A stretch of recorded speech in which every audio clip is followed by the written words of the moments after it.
Assalamualaikum warahmatullahi wabarakatuh. Halo semuanya, perkenalkan saya Arsyal Wanda Fatihah dengan NIM J500210129. Saya mahasiswi semester 6 sedang menjalani blok mata. Di sini nanti saya akan menjelaskan mengenai materi glaukoma sudut terbuka atau biasa disebut sebagai POAG atau Primary Open Angle Glaucoma. Untuk lebih lanjut dan lebih jelasnya, stay tune.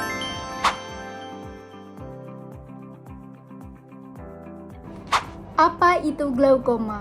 Glaukoma merupakan salah satu gangguan pada mata yang menyebabkan penurunan visus penglihatan seseorang. Glaukoma terjadi karena peningkatan tekanan intraokular di atas 21 mm raksa. Pada orang normal, tekanan intraokular atau TIO ini berkisar 16 sampai dengan 20 mm raksa.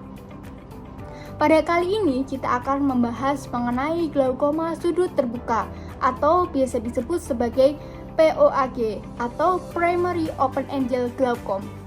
POAG atau Primary Open Angle Glaucoma ini merupakan salah satu bentuk dari glaukoma yang dimana sudut bilik mata bagian depan masih terbuka. Dan glaukoma sudut terbuka ini belum diketahui penyebabnya, dan dia tidak disertai oleh penyakit yang lainnya seperti penyakit degeneratif. Epidemiologi, kasus kejadian glaukoma di dunia ini tiap tahunnya akan meningkat. Menurut data WHO pada tahun 2010, terdapat 60,5 juta orang terkena glaukoma, baik glaukoma sudut terbuka primer maupun glaukoma sudut tertutup primer. Dan pada tahun 2020 terjadi peningkatan hingga 76,2 juta terkena glaukoma. Menurut WHO, diperkirakan akan terjadi peningkatan hingga 101 juta orang terkena glaukoma di tahun 2040. Angka peningkatan yang terus-menerus ini terjadi karena semakin banyaknya faktor risiko yang timbul dan kurangnya pengetahuan masyarakat mengenai penyakit glaukoma. Selanjutnya, apa saja faktor risiko yang bisa menyebabkan glaukoma? Salah satu faktor risiko yang bisa menyebabkan glaukoma adalah penyakit degeneratif, contohnya diabetes dan hipertensi. Pada orang-orang diabetes, terjadi peningkatan tekanan intraokular sekitar 2 sampai dengan 3 mm raksa lebih tinggi daripada orang yang tidak mengidap diabetes. Dan pada orang hipertensi, setiap peningkatan tekanan sistolik 10 mm raksa dapat juga meningkatkan tekanan intraokular sekitar 0,27 mm raksa. Faktor risiko yang kedua adalah usia. Usia yang paling sering terkena glaukoma ini adalah di atas 45 tahun. Hal ini terjadi karena seiringnya dengan penurunan fungsi dari mata itu sendiri. Kemudian faktor risiko yang ketiga adalah trauma. Trauma ini bisa disebabkan karena benturan maupun trauma pasca operasi bedah. Faktor risiko yang keempat adalah riwayat keluarga. Kemudian faktor risiko yang kelima ada penggunaan tetes mata yang berlebihan. Karena di dalam tetes mata itu terdapat beberapa kandungan senyawa kimia. Salah satunya adalah steroid maupun kortikosteroid.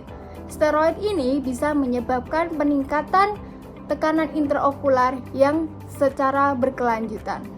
Apa saja tanda dan gejala dari glaukoma? Yang pertama, terjadinya penurunan lapang padang mata sehingga pasien akan kesulitan untuk melihat.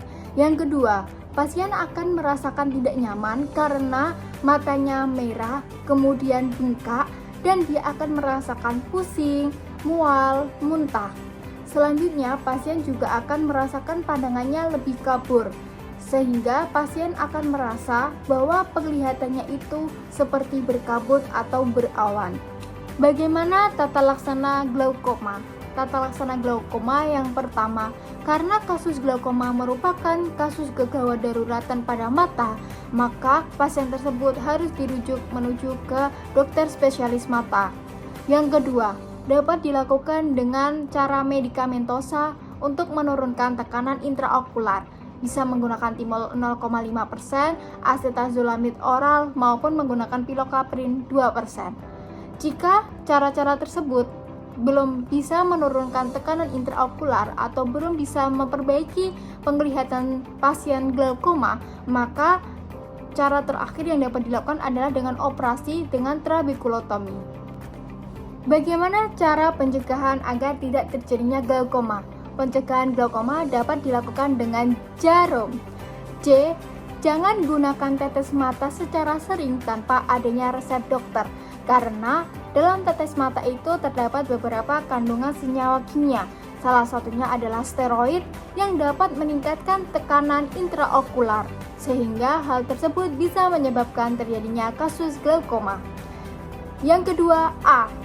Asupan garam dikurangi. Karena garam bisa menyebabkan terjadinya retensi cairan. Maka dari itu, orang-orang glaukoma dihindari untuk makan makanan yang banyak mengandung garam. Yang ketiga, R. Rutin untuk cek kesehatan mata. Cek kesehatan mata dapat dilakukan minimal 1 kali dalam setahun. Yang keempat, olahraga teratur. Yang kelima, makan makanan yang bergizi. Makan makanan di sini lebih utamanya adalah yang mengandung vitamin A, karena vitamin A mampu menjaga kesehatan mata. Nah, apa yang bisa kita lakukan ketika kita ataupun orang sekitar kita memiliki tanda dan gejala yang mengarah pada kasus glaukoma? Yang pertama, kita harus langsung melakukan pemeriksaan pada layanan kesehatan terdekat. Setelah itu, kita lakukan rujukan pada dokter spesialis mata. Mengapa hal tersebut harus dilakukan? Karena glaukoma merupakan salah satu kasus kegawat daruratan mata, sehingga glaukoma ini harus segera diketahui penyebabnya dan harus segera ditangani. Hal tersebut dilakukan agar mencegah terjadinya komplikasi terburuk yang dialami oleh pasien. Kita tahu bahwa glaukoma ini tidak bisa disembuhkan, tetapi gejala dan tandanya dapat bisa diperbaiki secara berangsur-angsur. Apa saja komplikasi yang bisa terjadi akibat dari penyakit glaukoma? Yang pertama, yaitu kerusakan pada nervus opticus atau saraf pada mata, karena peningkatan tekanan intraokular akan terus mendesak bagian bola mata dan mendesak pada saraf-saraf mata yang ada di bagian belakang. Maka dari itu, seorang dengan penyidap glaukoma bisa menyebabkan penurunan visus mata. Yang kedua, biasanya apabila glaukoma ini tidak bisa ditangani dengan baik dan tidak ditangani secara terus-menerus, pasien tidak melakukan cek secara rutin, maka akan menyebabkan glaukoma yang kronis, sehingga akhir dari glaukoma ini bisa menyebabkan komplikasi berupa kebutaan secara permanen.